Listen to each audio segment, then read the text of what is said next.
अस्सलाम वालेकुम नाजरीन, आप देख रहे हैं अवाम का पाकिस्तान और मैं हूं बिलाल मुहिउद्दीन। नाजरीन, आज मैं आपसे एक सवाल करना चाहता हूं कि क्या हम एक आज़ाद मुल्क हैं?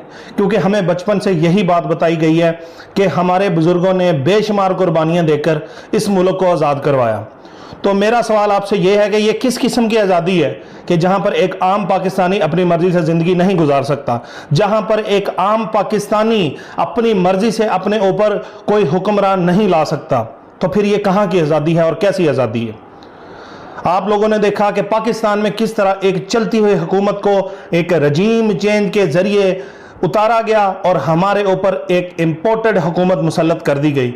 और हमारी बदकिस्मती ये है कि हमारे ऊपर वो हुकूमत मुसल्लत कर दी गई, उन लोगों को हमारे ऊपर मुसल्लत किया गया जिन लोगों के ऊपर हमारे अपने मुल्क में, हमारे अदारों में अरबों रुपए के करप्शन के केसेस हैं।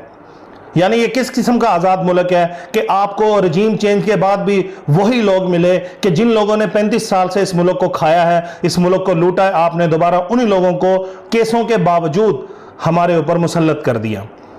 इस मुल्क के वजीर आजम, जो कि इंपोर्टेड वजीर आजम शहबाज शरीफ है, जिस दिन उसने इस मुल्क में वजीर आजम का हलफ उठाया उस दिन उसके ऊपर फर्द जुर्म आयद होना थी। तो फिर ये कहां का आज़ाद मुल्क है और कहां की आज़ादी है? जाने दीजिए साहब, हम आज़ाद नहीं है। हमने अंग्रेज़ों से आज़ादी हासिल की, लेकिन हमने अपने आप की अपनी आज़ादी को अमेरिका के हाथों में बेच डाला और अमेरिका ने हमारी आज़ादी इन शरीफों और जरदारियों के हाथ में बेच डाली।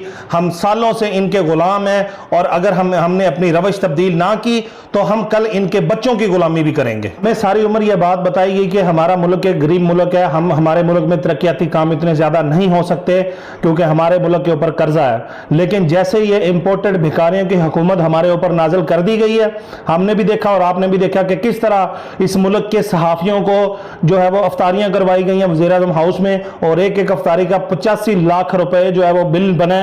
आप लोगों ने भी देखा और हमने भी देखा है। और ये वज़ीर आज़म की अयाशियां यहीं पे ख़त्म नहीं हुई।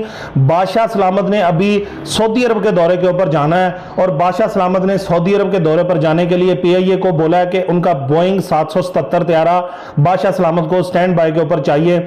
यानी कौम अपने आप को उल्टा लेटा ले, क्योंकि कौम को 6 करोड़ का टीका लगने जा रहा है। जी हाँ, 6 करोड़ का टीका आपको बोइंग 777, जो कि इतना बड़ा ट्विन इंजन तैयारा पाकिस्तान की तारीख में कभी भी पहले फॉरेन टूर के लिए यूज नहीं किया गया। लेकिन क्योंकि बादशाह सलामत जा रहे हैं तो बादशाह सलामत ने अपने साथ पूरा काफिला लेकर जाना है और बादशाह सलामत ने अपने साथ 87 बंदों की लिस्ट तैयार की है। जी हाँ, आप बिल्कुल सही सुन रहे हैं, 87 बंदों की लिस्ट सऊदी अरब के दौरे पर जा रही है और ये लोग उम्रा करेंगे आपके और हमारे पैसों से, ये लोग कौम के पैसों से। और गरीब मुल्क के, हमें बोला गया था कि बेगर्स कांट बी चूजर, तो भिखारियों के पैसे से ये लोग उम्रा करने जा रहे हैं और कौम को 6 करोड़ का PIA का टीका भी मुबारक हो। जिन लोगों की इस लिस्ट में जाने के लिए शामिल हैं, उन लोगों की लिस्ट में पहला नाम शहबाज शरीफ का है, उसके बाद उसका बेटा हमजा शहबाज जो कि अभी नौ मुंतखब वज़ीर आला पंजाब है, उसके बाद मरीम नवाज साहबा जा रही हैं, और उसके बाद शहबाज शरीफ साहब के दामाद, उनकी बीवी मौलाना फजलुर रहमान का भाई मुफ्ती असद, उसके बाद BNP के अख्तर मेंगल साहब, जितनी भी इत्तेहादी पार्टियां बादशाह सलामत उन सब के एक एक बंदे को अपने साथ लेकर जा रहे हैं। MQM से खालिद मकबूल सिद्दीकी जा रहे हैं, क्योंकि बादशाह सलामत को डर है कि अगर उनमें से कोई एक बंदा भी पाकिस्तान में रह गया और पीछे से कुछ नाराजगी हो गई और सदर पाकिस्तान ने बोल दिया कि वज़ीर आज़म साहब बादशाह सलामत आप जाएं और पार्लियामेंट से आप एतमाद का वोट लें, और अगर बादशाह सलामत एतमाद का वोट ना ले सके तो उनकी हुकूमत चली जाएगी।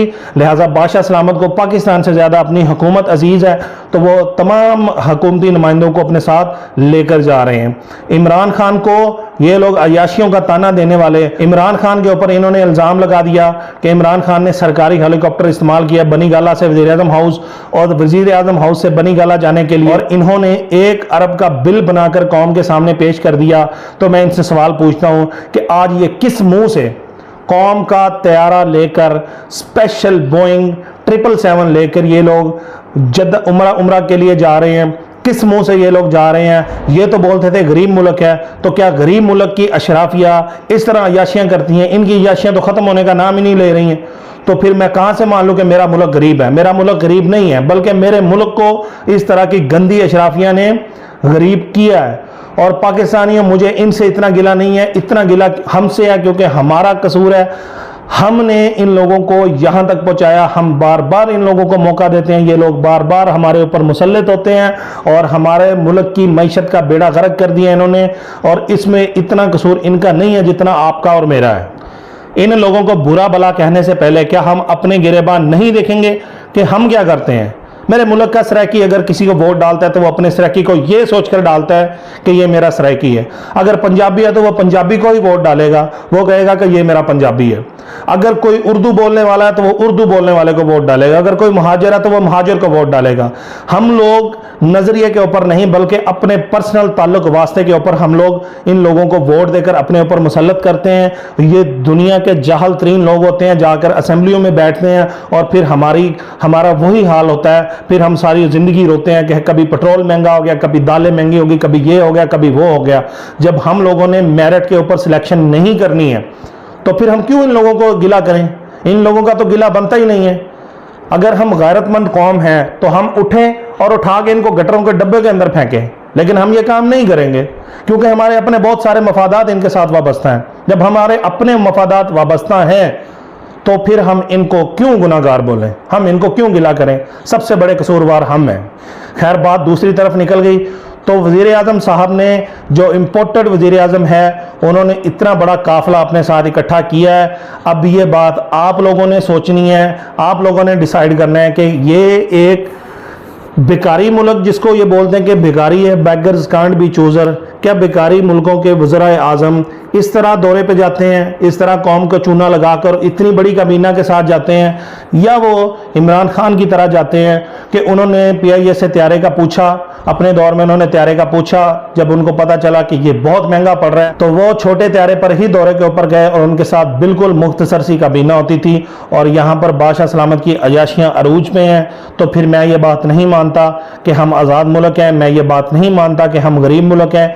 ज़रूरत सिर्फ इस अमर की है कि हमें सोचना है कि हम कहाँ के ऊपर कहाँ पे खड़े हैं और हमने अपने साथ क्या किया है, क्योंकि इस मुल्क के साथ जो भी हुआ है उसके सबसे बड़े कसूरवार, उसके सबसे बड़े जिम्मेदार ना तो ये अदलिया है, ना तो ये अशराफिया है, बल्कि हम हैं।